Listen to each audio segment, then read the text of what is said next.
Magandang gabi po. Ang ating pag-usapan para maintindihan ninyo ng mas maayos, bakit nagrarally? Ang kaninang rally po ay patungkol po sa main ay patungkol sa labor, sa paghahanap ng mas mataas na sahod. At yung iba naman ay patungkol sa mga DDS rally na nananawagan na iuwi na lang si Duterte na kaya namang gawin ng bansa natin. At dito na lang kakasuhan. Next, ang iba pang pag-usapan natin ay patungkol sa mga selebrasyon. Selebrasyones na ginagawa ng mga kasapi ng Justice Committee nung manaig ang boto 53-0. Dapat 53-1 yun eh. Hindi lang nakadalo si Bong Suntay. So 53-0 na pabor sa pag-impeach kay Sara Duterte. Yun sa committee level. So makita mo yan, ang lahat po ng bumoto ng 53 dyan ay karamihan sa kanila po ay may akusasyon yung 18 mga sundalo natin na nagdala ng maleta sa kanila. So, meron ngayong credibility problem, yun ang mga bumoto. Alright, sa ngalan ng bilangan ng boto, nanalo kayo. Pero sa ngalan ng konsensya, nananalo ba kayo? Yan ang tanong na mismo kayo sa tustaan tayo hindi nyo masasagot. Lalo na si Tito Soto. Kunwari pa, baka malaman pa daw ng misis niya, ay awayin siya ng misis niya. Ugok ka naman eh. Alam ko hindi mo mahal ang misis mo eh. Siyempre, matanda na, di ba? At siyempre, gusto mo bata, di ba? O, tapos, ang hindi ka pa nakasagot ng maayos, Tito Soto, sa paghatid ng, hindi ko magkalay, mga 5 maleta. Dinala roon sa opisina mo doon sa Baclaran, katabi ng Baclaran Church. Detalyado ang pagsabi ng mga 18 sundalo sa pagbitbit ng maleta na pera sa iyo. At pumunta doon mismo si Saldi Ko. So, ikaw ay isa sa magiging judge kay Sara. Ganon din si Lacson na ganon din nakatanggap. Kaya pala ayaw niya mag-investigate kasi matatamaan siya. Ayaw niya imbestigahan ng mga 18 Marines kung ano mga dahilan niya ginagawa. Kasi daw hindi daw siya maniniwala na 805 billion ang hinatid ng mga ito. Bakit? Saan ka ba na hindi maniwala? Mahal bang maleta? Eh, pinakita na nga resibo ng maleta ko, konti lang eh. 1,000 plus lang kada maleta. Ang 805 billion, matanong tayo, ilang malita yan?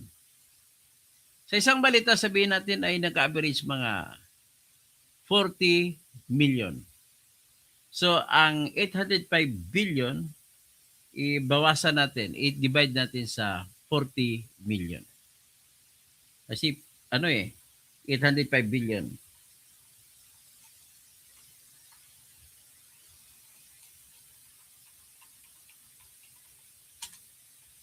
Ito.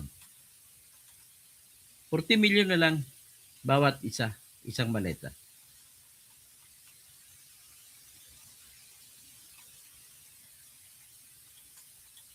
Ayan, tingnan natin. Ilang maleta ba dapat?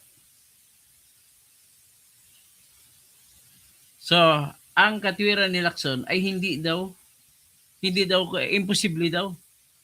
Ngayon, kung kwentahin mo, 20,125 na maleta, Fidel. Imposible ba na makapaghatid ng 20,125 na maleta yung mga Marines sa loob ng 2023, 2024, 2025, mula pa itong 2022? Imposible ba yan? Okay, para magsabi ka sa kaisipan na natin, tumingin po tayo sa airport. Sa airport natin, sa NAIA na lang. Sa airport po natin, ilang milyong Pilipino ang lumilipad, umaalis at dumarating? Di ba 1 milyon sa isang araw? Kada isa niya may isang malita lang. Huwag na natin sabihin marami pang malita. Isang malita na lang. Ganun lang kadali po ibalita. Si Herbert L. Nako, Toto. Percy Lapid could be turning. Hindi po. Ang inyong kaisipan, na nagalit si Percy kay Digong at ang kaisipan niyo si Digong nagpapatay kay Percy. Hindi po. Hawak ko po ang ebidensya na si Bantag ang nagpapatay. At hindi kaya ni Digong na magpapatay. Nais ko lang idiin, sino ba ang presidente ng pinatay si Percy Lapid noong October 3, 20... Sige, Herbert Pico, sagutin mo, sino? Ibig mo masabihin, kaya ni Digong pasukin ang bilibid na si Bubiem ang Mando at saka si Rebulla? Kabubo mo naman. Wala po sandalan. Ako hawak ko po lahat ng ebidensya. At si Bantag lamang po ang tinuturo ng ebidensya. Maawa naman kayo kay Digong. Walang kinalaman si Digong kay Percy Lapid. Tangina mo, Herbert L. Bigo. Wala akong pakialam kung galit ka sa akin. Ang kabubuhan mo lang ang aking tinitingnan. So, very clear. Sa isang araw, kada araw, mahigit 1 milyong pasahero ang lumalabas pumapasok sa NAIA. Kada isa may maleta. Ibig sabihin, baliwala yun po yung maleta. Kaya kabubuhan yung ginagawa. Ginagawa lang ni Lacson na dahilan yan. Kasi huling-huli siya. Kapag kinatatakutan niya talaga, kapag umupo na doon ng 18 Marines, malalaman magkaalaman. Yan ang kinatatakutan niya ng gago ito. Pati ito, pinuprotektahan niya si Soto. Malaman at malaman kung paano hinatid kay Soto. Lahat kayo doon. Sino pang iba itong mga politiko pinadalhan? Pati yung mga congressmen. Ganun lang po yun. So, ibig sabihin po, ang nangyayari dito ay paano ngayon makikita natin ang tamang katarungan. Pinaniwalaan ninyo, si Digong ay masama. Hindi niyo pinawalaan, si BBM ay hindi ay masama. Ngayon, na hindi ba kayo naniniwala sa mga balay-balitang dumating? So, ang rally po kanina ay una sa labor na mga isyu at saka impeachment na isyu kay Sara at kay Digong. Yan lang ang tatlong isyu ang binibitbit sa rally kanina. So ngayon, himay-himay natin muna. Labor muna tayo kasi para magkasundo tayo dito pag labor pinag-usapan natin. Ang tanong ko lang, bakit po sa ibang bansa sa Amerika, bakit ang taas ng sweldo ng tao? Sagutin nyo nga ako. At bakit sa Pilipinas, kapiranggot, pag Metro Manila ka, sa ngayon mga 700 ang isa. Kung sa probinsya ka, babagsak. Kaya yan din po ang dahilan kung bakit mga trabahante sa probinsya, dinudumog din ang Metro Manila, kinukuyog nila kasi mas malaki sweldo rito. Eh kung ipantay mo yan, ayon sa panawagan ni Kiko, ni Eli San Fernando, kung ipantay na lang ang sweldo sa buong mula sa Region 1 hanggang Region BARM, wala na po dadayo na Maynila. Total pare-pareho naman ang sweldo. Ano ba ang dahilan kung bakit dumayo na Maynila ang mga taga-probinsya? Di ba sweldo? Ngayon ang tanong, bakit kaya naman ng Amerika, kaya ng New Zealand, kaya ng England, kaya ng ibang bansa, Hong Kong, Singapore, kaya naman nila magsweldo na mataas? Bakit sa atin hindi?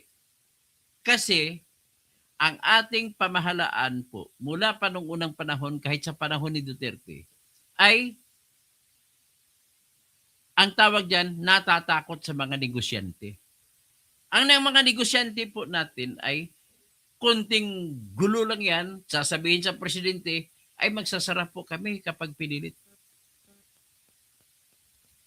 Ngayon, para magiging patas ang lahat pagdating sa labor, kung ako ang senador at congressman, pipilitin ko ang lahat na kasama ko, magsagawa tayo ng batas.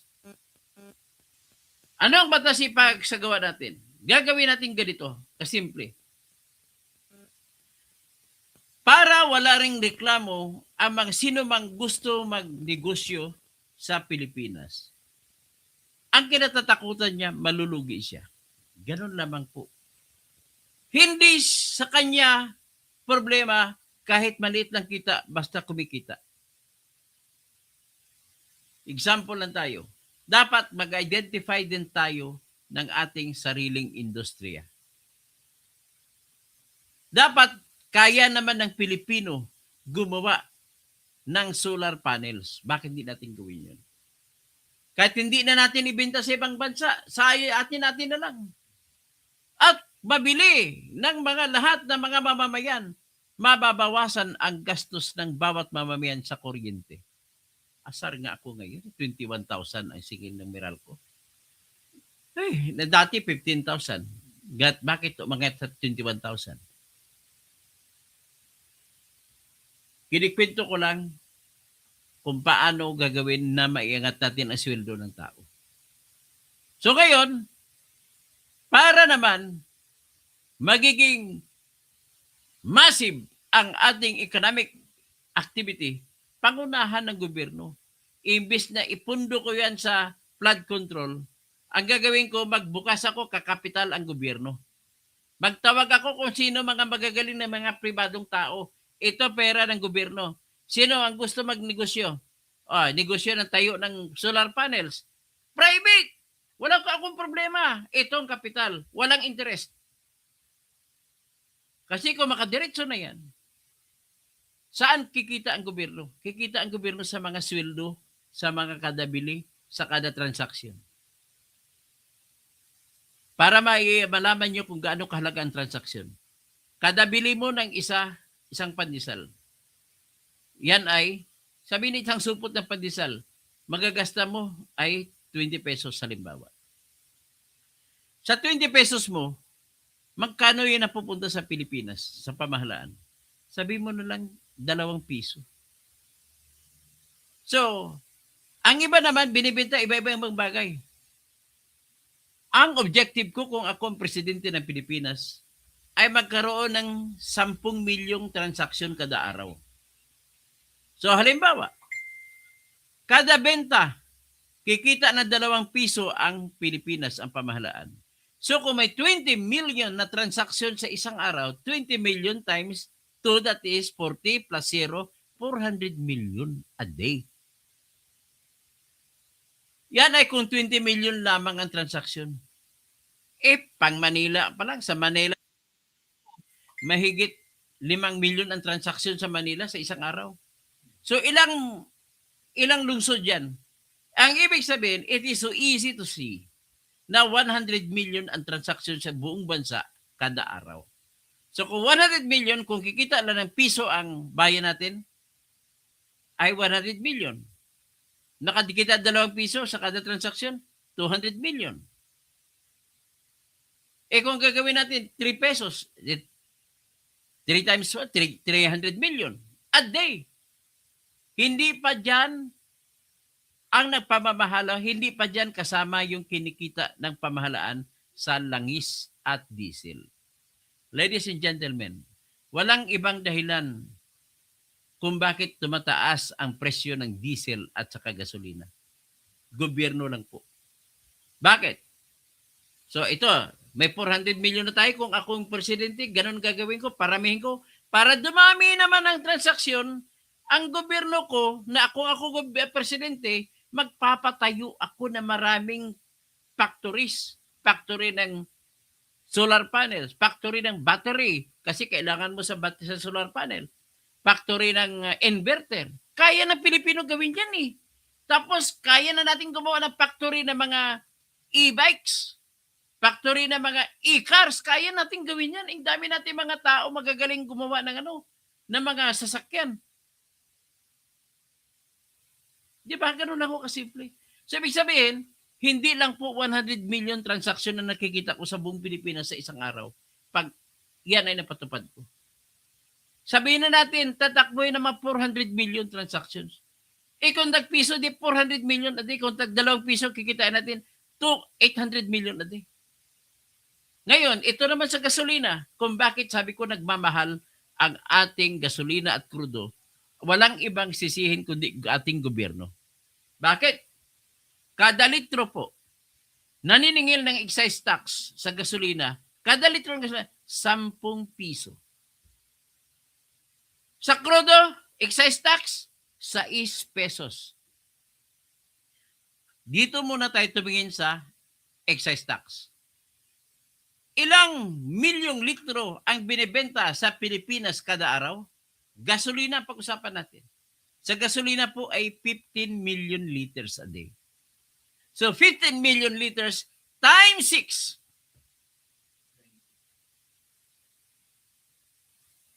Times 6. 6 pesos. 90 million. Sa diesel naman, 33 million liters a day ang kinakain ng konsumo sa buong Pilipinas. 6 pesos kada litro ng diesel ang kinikita ng pamahalaan natin sa diesel. So, 6 times, actually mali ako na, 15 million times 10, hindi 6, times 10. So, 150 million pesos ang kinikita ng pamahalaan natin sa gasolina sa excise tax lamang kada araw. Sa diesel naman, 6 pesos kada liter. Multiply mo sa 33 million liters a day. 30, tapos times 6. 180. By 3 pa. So, 198. 198 million a day. Plus 150. Ilan yan? 348 million pesos a day ang kinikita sa excise tax lamang. Ladies and gentlemen, excise tax lang yan. Pagkatapos, over and above excise tax, papasok ang 12% na VAT, value added tax. Kaya tawagin na tayo BBM na Batman. Yes, kasama si Recto, Batman, mga Batman na sila. Isumbong na lang natin, bahala na si Batman sa buhay natin. So, 348 million ang nakwenta ko sa gasolina pa lang. Papasok ang 12%.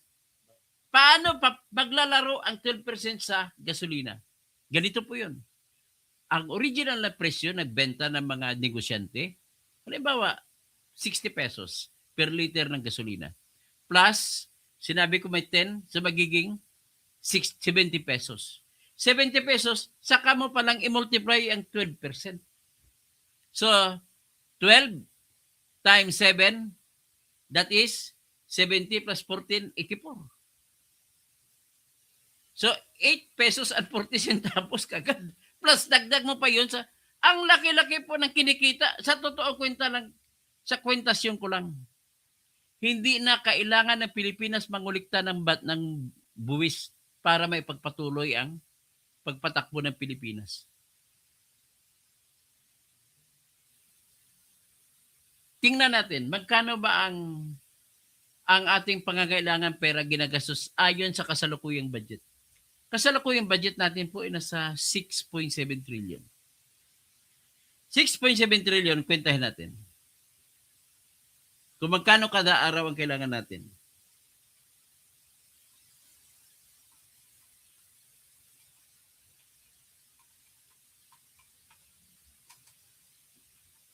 Kasi there are 365 a days in 1 year.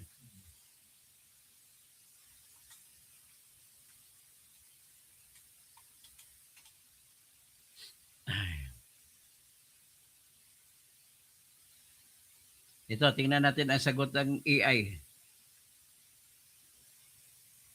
Nahirapan ng AI mag-computer. Nakalagay po, ang kailangan natin kada araw, 18 billion, 356 billion. Sabihin na natin 19 billion a day ang kailangan natin.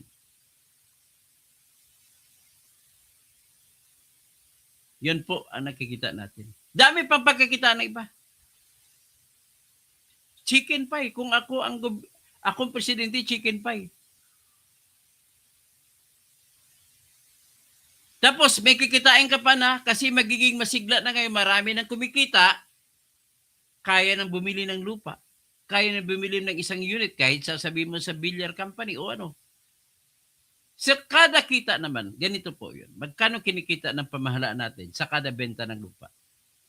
Kung ang bili-bili mong bahay ay kasama ang lupa, itadaan mo sa socialized housing, dadaan sa bangko. Ang bangko ngayon na magpa-finance, magbabayad sa developer. Babayaran ng developer 1 million. Sabi natin 1 million ang value o valor ng bawat unit. Sa 1 million na yan, kunin mong 6% na capital gains tax. That is 60,000 pesos. 60,000 pesos kada bili. Idagdag mo dyan, yung documentary stamp tax na 1%.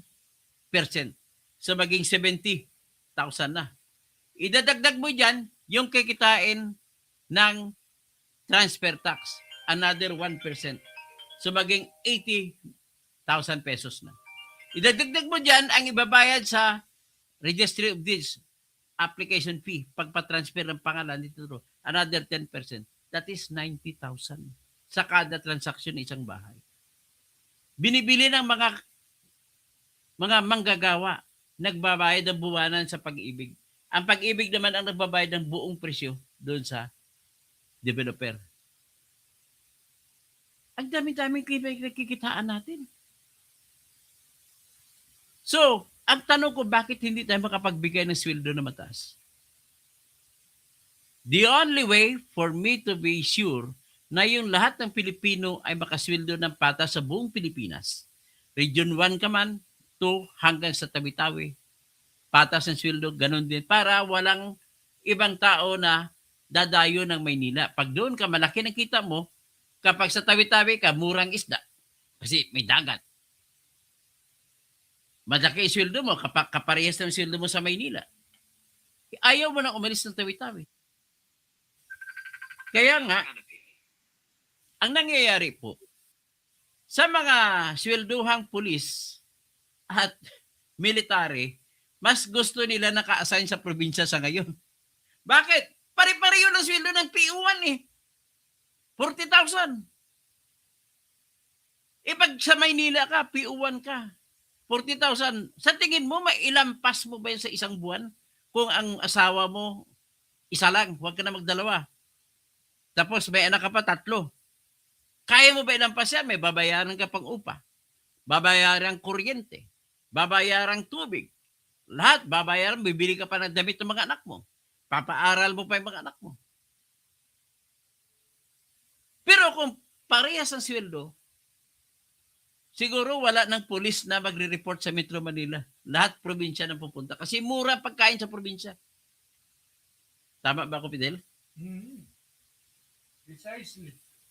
Kaya dapat parehasin natin ang sweldo sa Maynila at saka sa probinsya. Kung ako presidente, ganun ang gagawin ko. At magagawa ko yan. Ito naman ngayon, paano gagawin? Napakasimple lang po gagawin yan. Ang gagawin ko po ay ganito. Gagawin kong batas na ang lahat ng mga kumpanya ay kailangan ang kalahati ng kanilang kapital ay ibigay sa mga manggagawa. Babayaran ng manggagawa galing sa sweldo nila. So magiging kapwa may-ari na ngayon ng kumpanya ang mga manggagawa. Magiging co-owner sila. So kung kikita, halimbawa, Jollibee pag-usapan natin sa buong Pilipinas. Kung imaginein mo ang lahat ng mga nagbibigay ng pagkain, nagsiserve sa'yo sa Jollibee, sila rin ang may-ari ng Jollibee. 50% ng Jollibee ay sila may-ari. Sa tingin mo ba, yung mga nagtatrabaho sa Jollibee ay hindi sila masigasig magtrabaho para sa kanilang kumpanya? Sa tingin mo ba, hindi magiging maganda serbisyo nila sa mga customer nila? Kumukapwa sila may-ari. At pagkatapos ng kwentahan sa isang buwan, hatiin ang kinita. 50% sa may-ari, 50% paghati-hatian ng mga nagtatrabaho. At least, kung konti lang makitaan, pwede mong sisihin ang mga empleyado mo. Hindi kayo gumagawa ng maayos, kaya maliit ang kita natin. Pero kung inspirado ang lahat, Diyos, dapat wala ng ibang paraan po. That's the only way. We will make it as a law. Tapos, transparent ang kita ng operation ng fund ng makada kumpanya para walang taguan ng pundo. Total, kikita naman lahat. Tapos, in that sense, Zero taxation. Wala na kong tax na kukunin sa mga kumpanya. Para lahat ang mga makikita na kikitain na savings nila sa buwis, mag-isip naman sila ngayon kung ano pa ibang negosyo bubuksan nila. Kasi may tiwala ako sa mga negosyante dahil inborn sila, maswerte sila sa negosyo at sila ang bubuhay ng ekonomiya ng Pilipinas. Hindi yung mga kawatang congressman. Na lahat ng mga bubuto na ipit si Sara. Ganun. So, siguro naman, nakuha nyo ng ideya ko kung paano. Yan. Pero siyempre, imposible ako maging presidente. Sana nakinig si Sara sa akin para gagawin niya ang aking iniisip. Usap naman tayo dito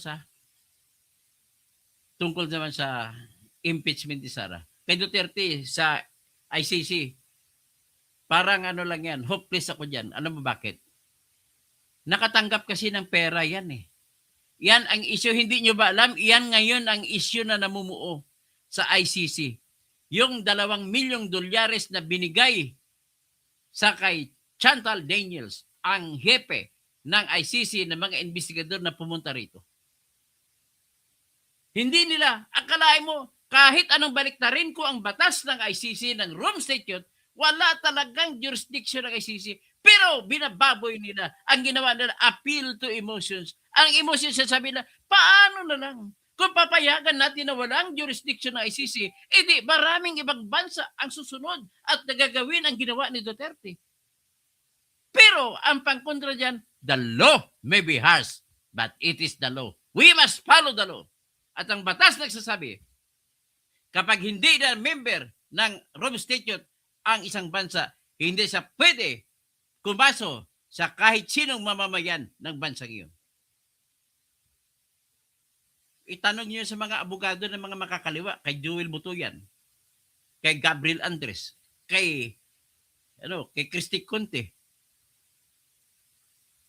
Tanong niyo sa kanila, wala silang legal basis, puro emotional basis ang kanilang mga dahilan para ang katwiran nila, biro mo, ang isang napaka-glaring na maling-mali nila.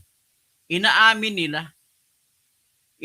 nila na wala ng kapangyarihan ang ICC sa pag-aproba ng kaso laban kay Digong Duterte noong nagsampa sila ng kaso May 24, 2021. Pero saan sila nag-argumento? Pero titingnan mo sa Article 1 to 7 ng ICC o Rome Statute na nagsasabi ang lahat ng bansa ay may karapatang umalis. At kung umalis, may kondisyon lamang. Ang number one condition, maging epektibo ang iyong pag-alis 1 taon minimum mula nang sinampa mo ang pag-withdraw. Number 2 condition, babayaran mo ang mga contribution, ang mga membership fees na dapat mong bayaran habang member ka pa. Number 3 condition, kailangan kung meron kang agreement o cooperation ang tawag nila sa ICC, kailangan ipagpatuloy mo kung ano man ang agreement na yun. Number 4 condition, if there is any matter that is under consideration by the court, capital C and court, that matter must continue to exist as an obligation of the withdrawing state. Ang tanong, ano ba yun? Kaya ginawa nila, may preliminary examination na inanunsyo si Patubin Sauda na prosecutor ng Office of the Prosecutor ng ICC. At iyon ay nilabas niya noong February 8, 2018. At member pa ang Pilipinas. So iyan ang pinagbasihan nila. The question is that matter, that is the announcement of preliminary examination sufficient to vest jurisdiction in the ICC over the Philippines? Tagalogin ko. Yung preliminary examination ba yun, sapat? Igagalang ba yan sa buong mundo na isang kondisyon para bigyan ng kapangyarihan ng ICC sa paglitis at paghusga kay Digong Duterte? Hindi po. Kasi bakit?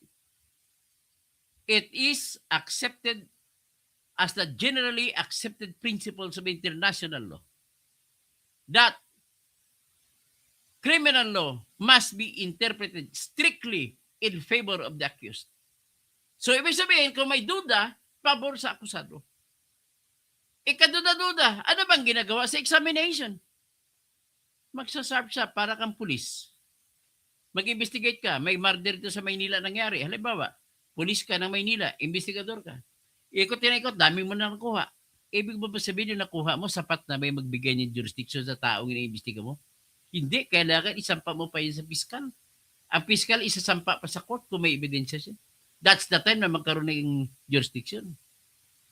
Ganun po ginagawa ng examination para ka lang pulis na nag-scan sa internet. Ano ba kayo makikuha ko dito ng ebidensya?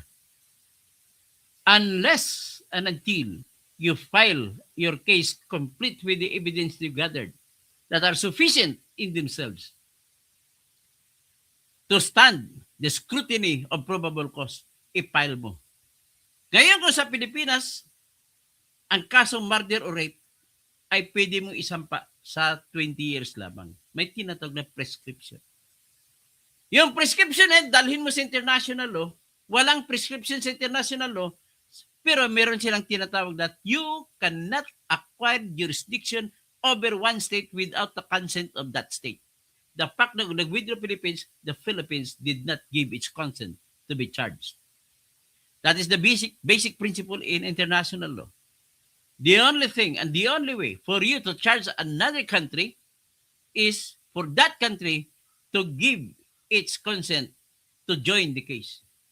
Kagaya sa arbitration natin, hindi nagbigay ng consent ang China. Kaya hindi na ina-enforce ang ating panalo. Ganun na ho, kasimple lang yan. So with that, nakita nyo na kung gaano kayo katindi, kaya naniniwala po ako na ang pera ng $2 million na pinagpalit mula sa dalawang maleta ng tag 56 million pesos ang binigay kay Chantal Daniels at may ebidensya pa. Maliban sa maleta, anong ebidensya?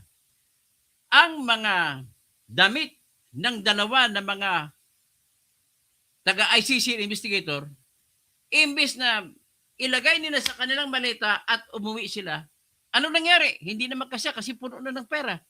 Ang ginawa nila, yung laman ng maleta nila ng mga damit ay DHL nila. At may resibo ang mga Marines ng DHL. Kinikwento ko lang yan. Ngayon, punta tayo sa impeachment. Impeachment. Ano mga main issue? Ang main issue, itutumbok na natin yung confidential fund. The main issue in confidential fund is binulsa ni Sara ang pera. Yan ang akusasyon. But the problem is, basahin mo ang kanilang kinaso laban kay Sara. Sinabi nila na nakatanggap siya ng confidential fund mula sa, sabi natin, Bureau of Treasury. Kasama din yung 125 million na confidential fund nung binigay noong December 20, 2022. Tapos, noong 2023, may natanggap naman siya. Okay, natanggap. Yan ang kwento, natanggap. Next, sa kwento nila, ay pinawithdraw mula sa Land Bank. Kasama sa kwento. Next is, inutosan daw ni Sara ang cashier o disbursement officer na ibigay ang lahat ng pera sa dalawang intelligence officers na si Lieutenant Colonel Dennis Nolasco at saka si Lieutenant Colonel Raymond Dante La Chica. Binigay. Sabi natin totoo na yan. After that, walang sinabi kung saan napunta ang pera mula sa kamay ni La Chica at saka ni Nolasco. Wala silang nilagay. So, ibig sabihin, kung wala ka nilagay, ang tanong, paano mo ngayon? Bawal kasi mag-conclude sa reklamo. Conclusion mo, binulsa ni Lustay. Hindi pwede ang conclusion. Kailangan step by step ang pagbanggit mo ng pangyayari o facts. So, halimbawa, pagkatapos na natanggap, ang kasunod na binanggit nila, nagsumiti ng resibo si Sara. Mga merigespetos at mga fake lahat. Sa totoong fake lahat yun. Kasi bawal maglagay ng pangalan na totoo para malaman mo at papatayin ng mga NPA kung sino yung mga nagbigay ng informasyon na kung saan namatay mga 3 UP student sa Mindoro. Ganun po yan. Hindi mo pwede ibigay ang pangalan ng mga pinagbigyan ng pera. Tapos may ebidensya pa sila, nagkwento sila na umupa pa ng safe houses like 16 million. alam mo, hindi mo pwede din alamin yan ang pag-upa ng safe house. Bakit? Kasi minsan, pinapadaan mo kunwari, upa lang. Pero binibigay ang pera doon sa nakuha mong impormasyon. Kaya, covered pa rin siya ng secrecy rule. Hanggang doon lang kwento nyo. Wala kayong binanggit kung paano napunta kay Sara ang pera. Ngayon, sa pag-attempt ninyo na igagabutin nyo ang pagkukulang, pinresenta nyo si Madriaga. Ano naman ang kwento ni Madriaga? Na pumunta sa kay Lieutenant Colonel Raymond Dante La Chica at binigay sa kanya ni Colonel Raymond Dante La Chica ang 4 na duffel bag na tag 33 million kada isa. So kung 4 times 33, anong kasagot? 120 plus 12, 132 million. Sobra 125 lang pinag-usapan. Bakit naman pa siya? Ibig sabihin, totoo yan? Hindi po. Walang ebidensya. Kwento lang yan. Next, binanggit niya na dineliver niya sa isa-isa sa mga tao. Pero wala siyang binanggit doon na dineliver kay Sara. Therefore, sa ganong kwento, ay hindi mo naman sabi na binulsa ni Sara. Tapos, ang pamalit nila dyan, meron sila report daw galing sa COA na notice of disallowance sa 125 million na confidential fund ay 73 million ang hindi tinanggap ng COA na dahilan ng mga resibo. Ang tawag na notice of disallowance. Ano ibig sabihin ng hindi tinanggap? Ibig ba sabihin niya, ninakaw ni Sara? Hindi. Unang-una, ang hindi pagtanggap ng COA ng gastos ng mga resibo ay nanggaling sa opisina. Pag sinabi opisina, hindi lang si Sara ang tao sa opisina. Hindi mo pwede sabihin na si Sara nang bumulsa lahat yun. Kaya hindi mo pwede gamitin yun.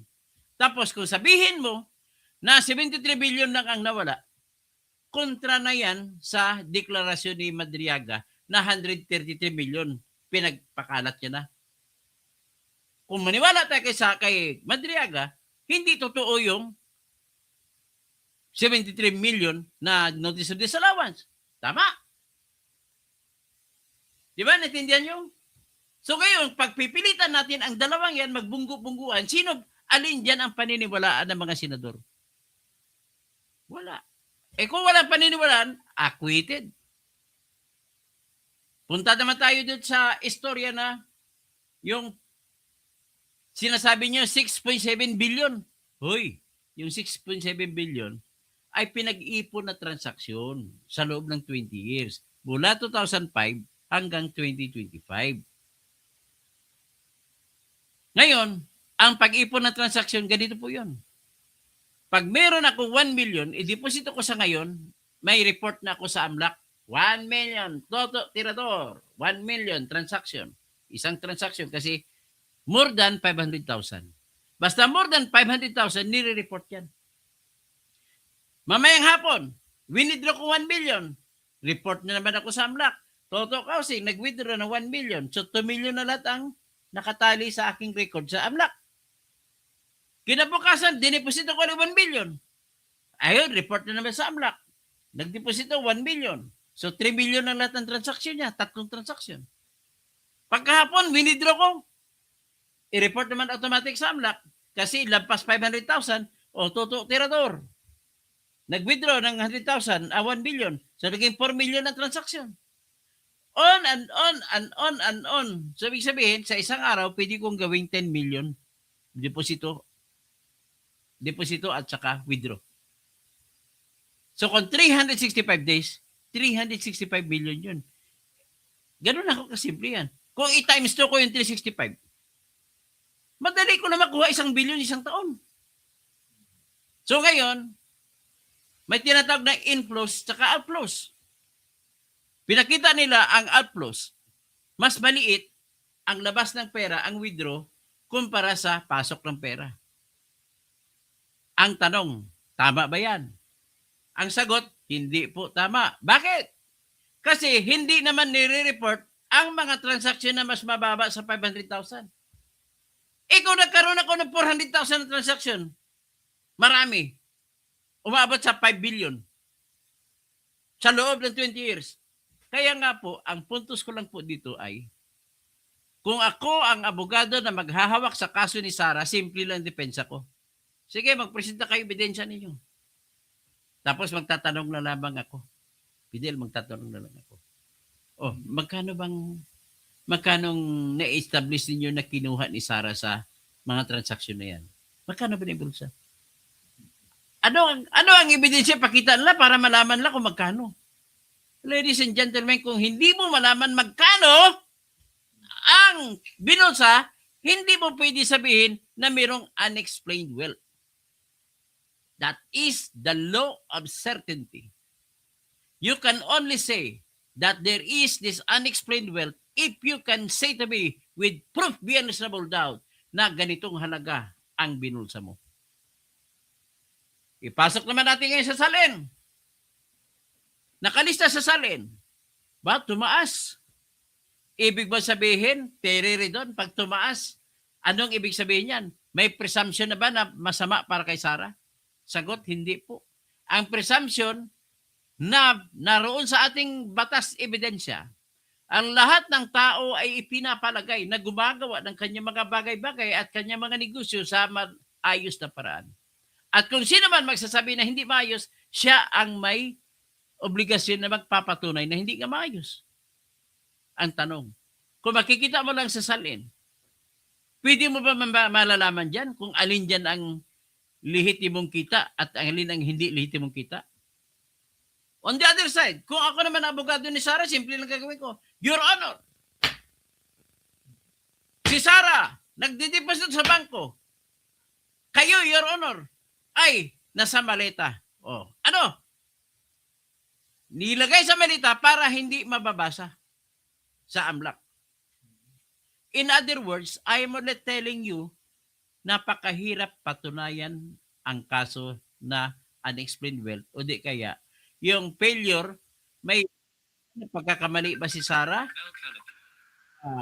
Pag hindi niya, may amount siya na hindi na ilagay sa kanyang salin?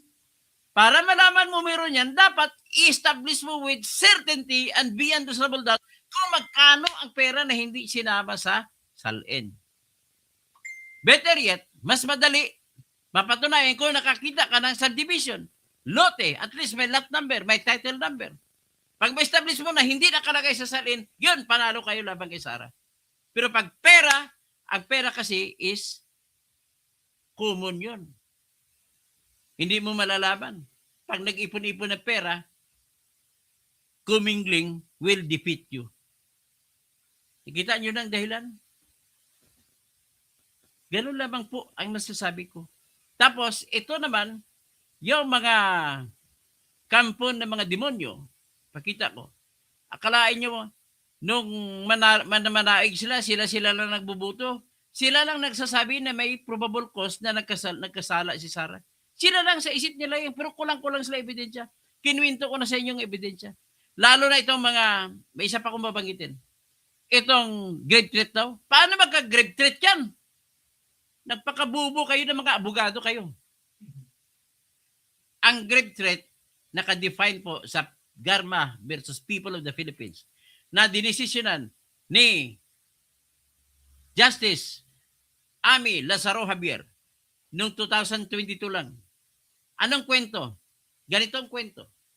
Si magkapatid na Garma dan sa Cordillera ay hinabol nila ang ibang tao na nangisda sa kanilang palayan. Kasi ang palayan natin may mga isda dyan, may hito, may kung ano-ano.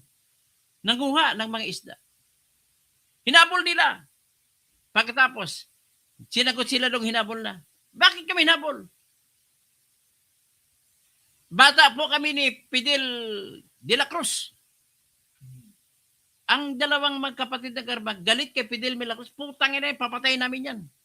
So, tuloy, hinabol pa yung iba. Anong desisyon ng RTC? Guilty si magkapatid na Garma sa grave threat. Nag-apila sa Court of Appeals. Sabi ng Court of Appeals, guilty si Garma. Ang magkapatid na Garma. Pagdating sa Supreme Court, hindi guilty. Bakit? Sabi ng Supreme Court, very obvious na naman na wala siyang ang intention nila, yung hinahabol na yung nanakaw ng isda. Wala silang pakialam doon kay kay Fidel Jose.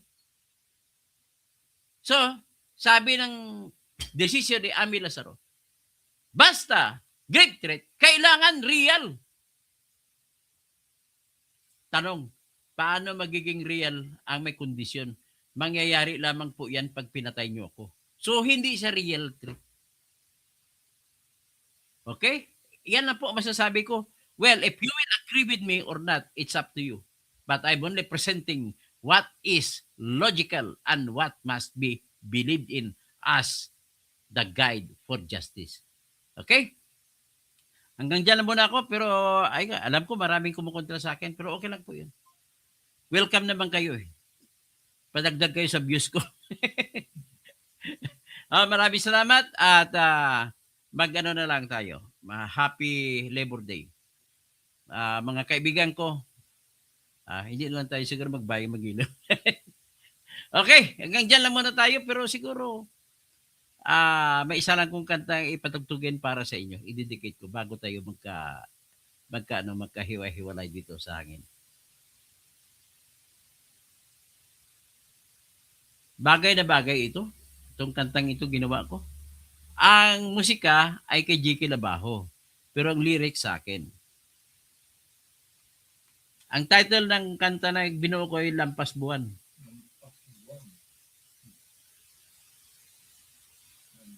Ayan, Lampas Buwan ang title ng kanta ko ha. Iniba ko lang lyrics.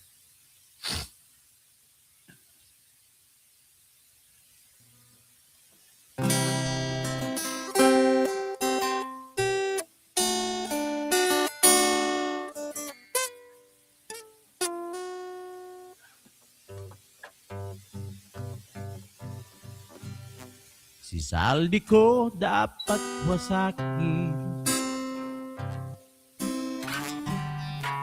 kahit na siya'y bahagi.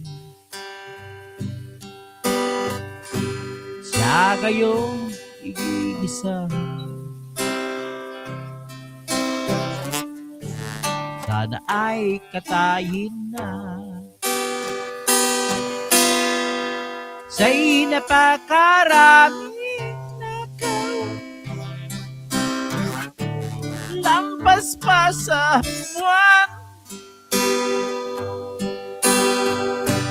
Pakinggan mga taong humihiya sa nakaw lampas buwan. Ayokong mabuhay ng malungkot. Si Sara Diskaya lang masaya. Nagpakasa sa hanggang sa pagtanda. Halina tayo'y tumiga. Siya'y napakaraming nakaw, lampas pa sa buwan. Pakinggan mga taong umiiyaw sa nakaw lampas buwan.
Ito,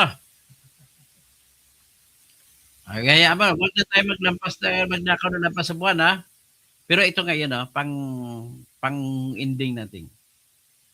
Nais ko lang ipakita sa inyo na yung bank accounts na ninabas ni Trillanes ay tinanggi ng BPI. Ito po, tinanggi ng BPI. Okay? Ito. Sa susunod natin pag-usapan yung iba pang aspeto.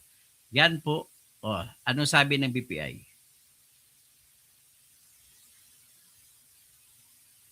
Sabi ng BPI, ito, Fires back, kung basahin mo yung binanggit ng BPI dito, ay sinabi nila na hindi sila nagkakamali sa pagsasabi na ito, basahin natin. The Bank of the Philippine Islands has reiterated that it did not violate client confidentiality following renewed allegations by former Senator Antonio Trillanes Deport regarding the supposed bank accounts of former President Rodrigo Duterte.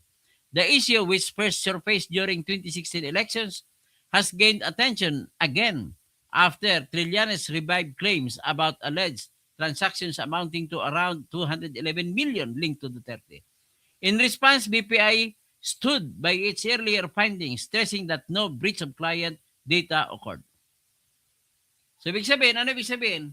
Kung walang nakapasok, nakalabag sa confidentiality rule sa bangko, ibig sabihin, lahat na may nilabas kunwari galing sa bangko ay hindi totoo. Imbento-imbento lang. Ganun na kasimple lang po ibig sabihin ito. So, BPI also noted that deposit slips showing names of accounts holders are standard across banks and do not by themselves indicate any wrongdoing or unauthorized disclosure. The controversy had previously sparked calls for a bank run, with some individuals urging others to withdraw their funds. However, financial experts emphasize that such reactions are often driven by panic rather than actual instability of a bank. BPA underscored that it continues to uphold strict data protection standards and remains committed to safeguarding client information. We are committed to protecting client. Kaya nilabas po ng BPI po yan, sapagkat takot ang BPI baka mag-withdraw ang mga tao na depositor nila, ayaw na magdeposito sa kanila. Ganun po yun. Kaya nag-anunsyo ang BPI na hindi totoo na yung mga pinresenta ni Trillanes na bank records ay totoo, hindi sabihin hindi totoo. Kasi pag sinabi nilang totoo, wala na, mag-withdrawhan ng tao sa kanila, yung pala binubuyag-yag mo yung aming account. Ganun na ho, simple yan. So pagkatapos dyan, ay saka na natin mag-usap tayo tungkol sa mga bangko-bangko, sa bank accounts. Tingnan natin, ipakita ko sa inyo na hindi guilty si Sara sa bank accounts. Okay? So ito naman po, ipakita ko sa inyo na nagbubunyi sila. Na nang makabuto sila na may probable cause na bias naman na guilty na i-impeach si Sara. Ito, tayo panoorin niyo po. Ayan, nagyakapan pa, ang mga bunyeta, bakit kayo kung talagang fair kayo, hindi kayo dapat magbunyi? Meron bang piskal na matapos nag-decision kasuhan yung isang tao, nagpapalakpak? Wala po. Kayo palakpak, interesado kayo, kaya from the very beginning po, ang inyong gagawin ay bias na kayo from the very beginning at gusto nyo lamang po na kakasuhan si Sara. Ay, dali lang Kwento ko na ako pero hindi ko na ipakita. Hindi ko na ipakita, ipakita ko na ngayon. Pardon me for the bluff. Ito. Ulitin natin The chair is ready to hear. Ayan, muna umpisa natin sa pag-anunsyo na may tinatawag na probable cause.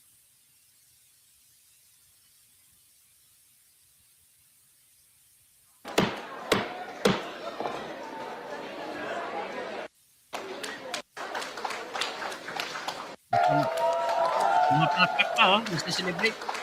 Gusto nila dugo ni Sara. Ayan, ha? 1.3 billion daw suhol sa kanila.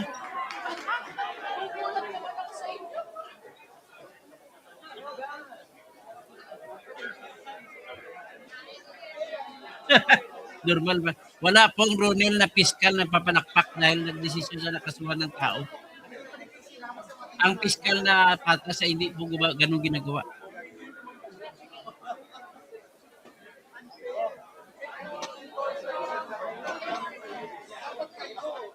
Insulto yan, Gregorio Barabaran. Bakit sila papalakpak? Kung talagang hindi sila bias, hindi sila papalakpak. Ha? Yan ang katibayan. Tapos, ito ngayon ang dahilan. Ipakita ko sa inyo ang dahilan kung bakit sila pumapalakpak. Ha? Kasi may tatanggapin sila kay Sandro. Ayan, na si Brother Sandro. Kung sa aming source, nagtatawag na ng mga kongresista ang presidential son para mag-head Charis! count. Tila naghahanda na rin si House Majority Leader Sandro Marcos sa pagsalang ng impeachment case ni VP Sara sa plenaryo. Ayon po sa aming source, nagtatawag na ng mga kongresista ang presidential son para mag-head count. Ilalabas na rin umano ang proyekto ng mga mambabatas na nakalista bilang for later release o FLR. Nakakalat daw ang mga proyektong ito sa mga ahensya tulad ng Department of Agriculture, DepEd at DOH. Posibleng sa May 4 hanggang 11, isalang sa plenaryo ang magiging report ng House Justice Committee tungkol sa impeachment case ng vice. Sandro Marcos, bibilin ang boto ng mga kongresista. Putang ina mo pala. For later release project, ilalabas ko incidentally sa abutuhan ng impeachment laban kay BP Sara. Maliwanag, pinopolitika nyo ang impeachment laban kay BP Sara.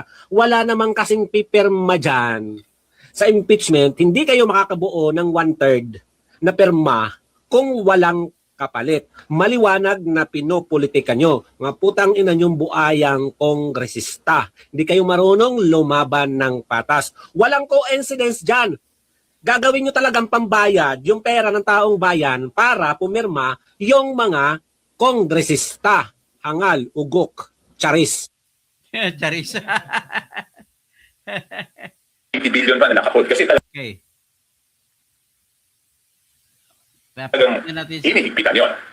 So, pinapressure nila ako na i-release yung mga infrastructure projects for conditional release. Sabi ko, hindi ko pwedeng i-release yan.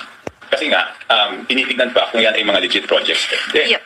But sir, Okay, ang sabi nila sa akin, nung dalawang umausap sa akin na pinapunta ng speaker, pero naipangako namin yan, paano yung mga pumirma ng impeachment. So, nag-report ako kay Presidente, sir, kung ako, checking muna natin kung legit yan. Pero pinapressure ako, ang sinasabi nila, yan daw yung pinangako nila. Ang sagot sa akin, Presidente, wala tayong pinangako ganyan. So sabi ko sa kanya, sir, ito na yung sinasabi ko. Ginawa na impeachment so that they can pressure the executive na pinafirma namin itong mga to para ma-release yung mga conditional release. So ibig sabihin, binenta nila yung political capital ng Pangulo. Ano? Binenta yung politikalan sa Pangulo. Ang hindi, no? Yan. Magbabayad sila ng malaking halaga sa pipirma lang ng impeachment sa VP Sara Duterte para masiraan nila ito. So yan, tingnan natin, itanggalin natin. Tapos ito yung pang-endgame natin. Tila naghahanda na rin si House Majority Ipakita natin ngayon, magbilang tayo kung sino mga senador sa ngayon ang hindi buboto na tanggalin si Sara. O ang tanggalin, ang bilangin na natin, ang buboto na lang natanggalin si Sara. Ito po yung 12 senador. Yan ha. Si Tito Soto, bubutuin kontra kay Sara. So 1 vote na. Kailangan 16 votes eh. Si Lacson, bubutuin kontra kay Sara. 2 votes na. Si Suberev, hindi yan bubuto kontra kay Sara. Si Alan Peter Cayetano, hindi bubuto kontra kay Sara. Si Bam Aquino, bubuto kontra kay Sara. So 4 votes na. Si Pia Cayetano, dadalawang isip ako dyan. Kasi total, kung saan naman ang kapatid niya, doon pupunta yan. Si Bato, lalo hindi makaboto kasi wala sa Senado.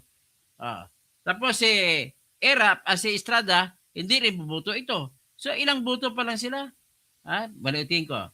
Si Lacson, si Soto, 2.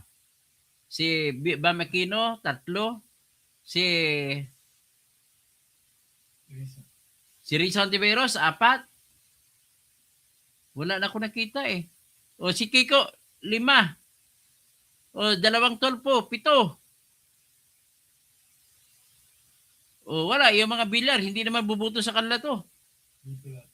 7 lang. Ilito Lapid, mukhang ano to eh. Sabihin natin, bubuto siya, hanggang 8 lang. Kailangan ng buto na 16. Kaya sinasabi ko sa inyo, ang akin na masasabi na advice, no one can stop Sara from becoming our president in 2028. Ganun lang po kasimple. Kahit umiyak man sila ng dugo sa langit, hindi na magagawa yan. Maraming salamat po at magandang gabi sa inyo. Paki-like nyo lang ako para sa sunod na pag-live ko, yung gustong tumira sa akin, tirahin nyo ako ng tirahin. Ganun lang po kasimple. Dadami ngayon ang aking algorithm, ha? Kasi maraming nanonood.